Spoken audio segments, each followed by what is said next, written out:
When I posted about money coming in and somebody having a $3 million practice and putting the money into a private equity fund or commercial real estate or other things, and that if they did it for 20 years, they'd have $40 million, I wasn't kidding when I said 14%, right? An index fund will get you 10 to 11% per year just by doing nothing. You know, you can go ask some of the biggest names in the industry. Warren Buffett will tell you about index funds. Tony Robbins will tell you about index funds. So my point in all of this is, don't be sold short. If someone's talking to you about 5 or 6% per year annualized, you may want to look at other things. Hello there, everybody, and welcome to another episode of your 5-Minute Friday. I'm Dr. Glenn Krieger, your host. Now, I recently, in the Orthopreneurs Facebook group, spoke about money and compounding money and money growing, and I used an example of 14%. And I said, if you were joined an OSO or a DSO, and you were getting 14% on your money, you would have, I think the number was like $40 million, assuming you had a $3 million practice with, let's refer to it as a $1 million EBITDA, that in 20 years, you'd have $40 million. And it was laughably interesting to me to see every single person coming out of the woodwork, not all the people, but all of the people who came out of the woodwork to sort of scream and yell and shout as they are wont to do about the fact that, you know, $40 million down the road is absolutely ridiculous. Who uses 14%? Didn't you know, take into account dividends and taxable events along the way? And I'm just sitting there, I'm going to quote a line from the movie Stripes. Lighten up, Francis, okay? People don't know how to, two things. They don't know how to take messages as a broader context and the message that's being given. And number two, and I love this, I gotta tell you, I got a big target on my back. There are people who hate my guts because I will educate my peers. Not because I'm trying to talk any of you into joining an OSO or DSO. And if you're one of the hundreds of people I've spoken to, you can attest to the fact that on our calls, all we do is talk and educate, and I make lots of friends. So I love the fact I got a target on my back. So if Glenn says $40 million, people are going to rip it apart because I'm trying to sell OSOs. So here's the deal. When we talk about 14%, there were people in the group saying, I shoot for 5%, I shoot for 7%, I shoot for 6%. I told them specifically, I don't want you to tell me what your lowest number is and what makes you really, really comfortable and safe. If your financial advisor came to you at the end of the year and said, you got X amount percentage, you would smile and giggle and laugh and say, wow, that was great. And that's what people were saying. 5, 6, 7%. Please, people, please. If your financial advisor is giving you 6% per year, fire your financial advisor, okay? And I'm not a financial advisor, and this is not financial advice. This is Glenn Krieger just speaking emotionally and telling you that if my financial advisor came to me and said, I got 6%, per year for the last 10 years, I would say to them, why did you underperform the Dow Jones by 40%? The Dow Jones Industrial Average is over 10.5%, all right? So going back for 30 years. So why are we settling for 10, 6, 4%? I mean, it's ridiculous, especially with inflation being what it is. So I got into the broader conversation with a number of you who I've spoken to since that post about private equity. Now, I'm not talking about private equity backed orthodontics. I'm talking about private equity in general. And one of the conversations we had that one of the people I spoke with said I had to share this was, I was told this by Chris Benson. I'm going to call you out, Chris, because I love you and I think you're one of the most knowledgeable people in our space. And I think you make lots of predictions that actually come true 3, 4, 5 years later.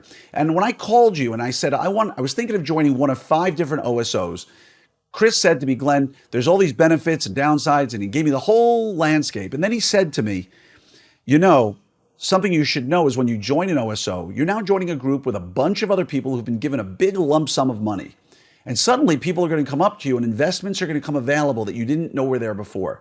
Things like venture capital, private equity, commercial real estate ventures. And you know what? I didn't believe him. So I called a couple of other people who had already associated with OSOs, and they agreed the same thing. Glenn, you won't believe it, but it's going to happen. And lo and behold, when I joined, all of a sudden, people were coming to me with options that had been vetted, that had been done for years, that we weren't looking in percentage points. We were looking at multiples, right? For instance, I'm not bashful about telling people, I invested with Dan Davis and Dana Hayes, who are amazing people, at the Thurston Group, which has been around from Pat Haynes since the 80s.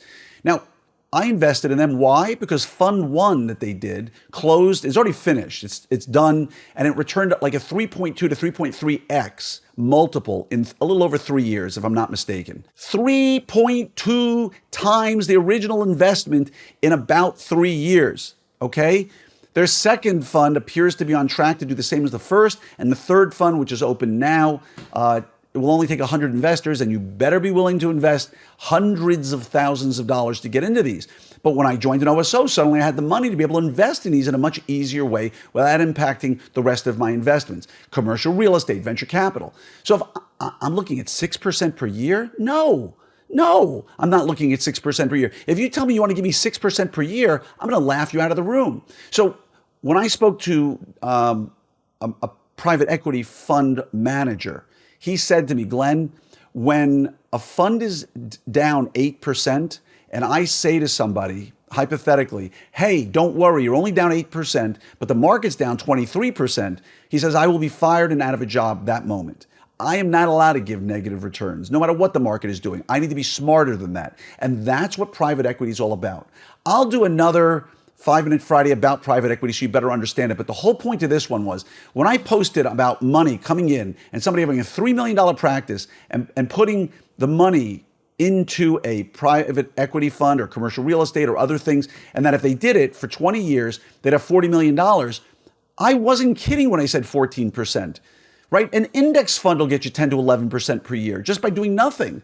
You know, you can go ask some of the biggest names in the industry about, Warren Buffett will tell you about index funds. Tony Robbins will tell you about index funds.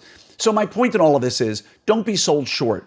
If someone's talking to you about 5 or 6% per year annualized, you may want to look at other things. And that's the only thing I'm talking about here is the fact that the money is much easier to get when you get access to money that you wouldn't have had otherwise. And at the end of the day, I'm going to paraphrase something I heard Tony Robbins say, and he may have taken it from somebody else. But never forget this, because at age 56, as I get closer to 60, and my 7th decade of life, there's things I've learned along the way. And no bigger truism than poor people see money as a means of survival and getting the things they need to survive. Electricity, rent, food, beer. Middle-class people see money as a way of getting credit for things they can't afford. Cars, houses, businesses, things like that. Wealthy people look at money as a way of making more money. And if you know anybody who's truly wealthy, and you can define that any way you want, you may have that friend who has a private jet, or you may have that friend, an older friend perhaps, who has a mansion, whatever. You insert whatever you want there. I will almost guarantee you they did not get there from the stock market. So just remember this message. The opportunities that are available for you are out there. There was one of the people I spoke with about OSOs who said, I had to have this conversation with you, so I'm doing it. To just let you know that one of the major advantages that I found, and I was told by others about joining an OSO or a DSO, that will never show up in a spreadsheet, that your financial planner will never talk about, is opportunity and access to investments that you would never have known about otherwise.